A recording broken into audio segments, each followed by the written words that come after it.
Hi, I'm John Bodo from Unix Surplus, and today we're going to look at our LSI MegaRaid SAS RAID controller and how to configure it. So let's make a few notes about how to configure the hardware. First of all, it's got an external battery module.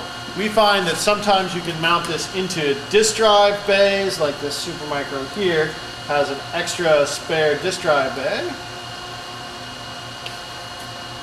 Comes here, you can mount it here inside of these type of screw configurations here. You can mount it on the rear of your server as well. You have these two screw holes. You can put your screws right in here, mount it at the rear, or you can even take it off the board and just use double-sided tape on top of a component. Other things you're going to notice about the LSI controller when it's powered up like this, you'll notice that it has red colored LEDs. It doesn't have any green colored LEDs on the back. Some people think that the red LEDs are the sign that it's bad. How we have it currently cabled is we have the controller, 2 internal ports, that gives you 8 internal ports configured to the front of the unit here running SAS or SATA hard drives. You can actually, through SAS interposers and external cables, run more than 8 devices. However, you're going to have a hard time with the cabling because it's only 4 ports per connector and only 2 internal connectors. You actually have to configure the connectors as well for internal or external through the BIOS, and we'll show you that as well. So what you're going to see is your error configuration screen as soon as it comes up to BIOS. And that's going to pop up and you're going to do all your RAID configuration with the web BIOS. We found that the USB keyboards do not work well, so you have to use an old style PS2 keyboard and mouse to really work well with the thing. So it comes up here to the LSI MegaRaid SAS BIOS, shows you your hard drives here. We can do a Control P to pause or Control H for setup, which we just did right now. It actually quickly scanned by all the disk drives. So we have to first select our disk RAID control that we're going to work with, and that'll get us in the BIOS for that enclosure. We've seen here that I've actually configured and have an array configured. So we're going to go through and actually first delete all the previous configuration. Sometimes you're always going to have some type of configuration. So we go there to configure, and we come here to clear configuration, next, and we'll actually save a 0 configuration to the controller. You can see the difference now that here you have physical drives and no virtual drives. You have nothing configured. If it's a blue drive, it means it's not part of an array. If it appears red, then it's actually a bad drive. So we're going to come here. You can take a look at the adapter properties here, the versions of all that stuff, how much memory it has. We also need to tell you about the internal or external connectors. So if you're going to run internal or external, you can configure them there, connector 1 and connector 2. Bit rates, alarm controls, a lot of other stuff here as well. We're going to leave these as internal because we're running an internal disk array right now. You can do different things where you can rescan your SAS bus or your SATA bus after you hot swap a hard drive. You can change the physical view or the virtual view. But right now we want to learn how to configure. So we're going to come here to a new configuration, and we can either do a auto configuration, but we're going to do a custom configuration. I'm going to show you a few different disk arrays. So we're going to start with disk group 0 right here, which is the 0 disk group. We're going to go through and configure a couple disk drives. So I want to put them on separate buses, and I'm going to make a RAID 0. So I'm going to add, first of all, my 10 drive, which is my primary drive. Then I'm going to add the drive right above it, which is going to be 14. And I'm going to mirror those 2 drives. So I'm going to do a RAID 1 mirror of those 2 drives. So I add things to the array and then I go and accept them. And it's a typical process where you go and then you make it. Right now I can also configure the other disk group, but I want to finish showing you the rest of this. So I'm going to go to the next screen right here. These are my different options that I have for RAID. I can have RAID 0 or RAID 1, the size and the capacity of the drives. They're 450 gig hard drives, so 450 gigabytes if you divide it by 1024 bytes instead of 1000 comes out to 428 megabytes at 512 blocks per second. So same process, you go down here to the add to the span, select it, add it to the span, and then you click to the next RAID after you've made a RAID span. Here's my different RAID options I can have. I can do RAID 0 or 1. I want to point out here that it's not automatic.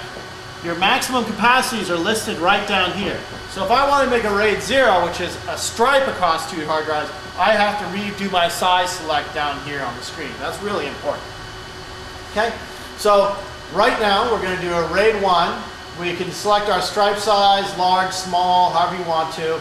You know, we can actually select a little bit smaller stripe size because it's only 450 gigs.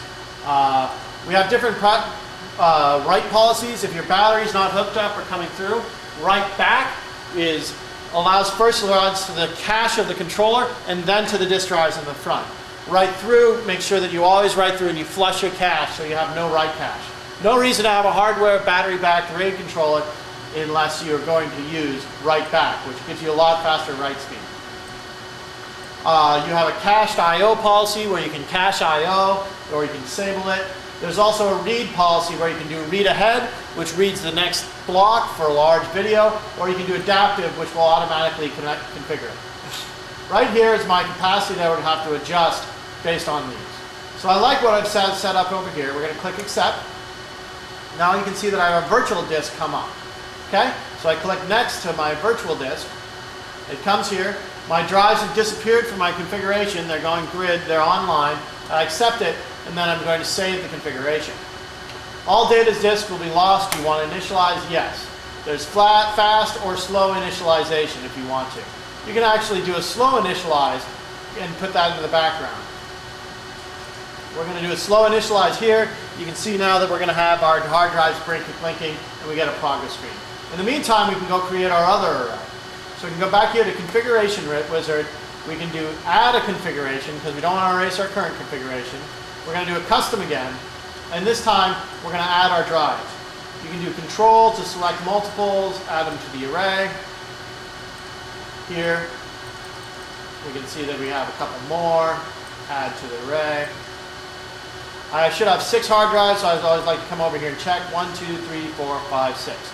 That's 6 drives right there. So I'm going to accept this disk group. Disk group is a hardware set of disks. Well, you can do different, you can actually partition it into different sizes as well through the RAID controller with virtual disks. And you can create multiple virtual disks on a disk group. So let's come over here to next. You see all my different options that I have here. I have RAID 0, RAID 1, RAID 5, RAID 6. This is the base size of my hard drive.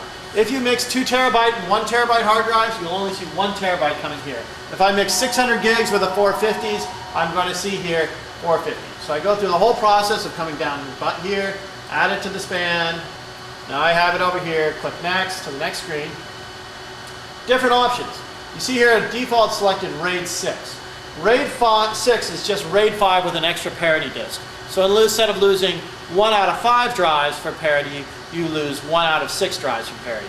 It makes you a little bit more redundancy so you can support 2 drives lost. But we really want just 1 drive for parity for this second array since we already have it. So we're going to select RAID 5.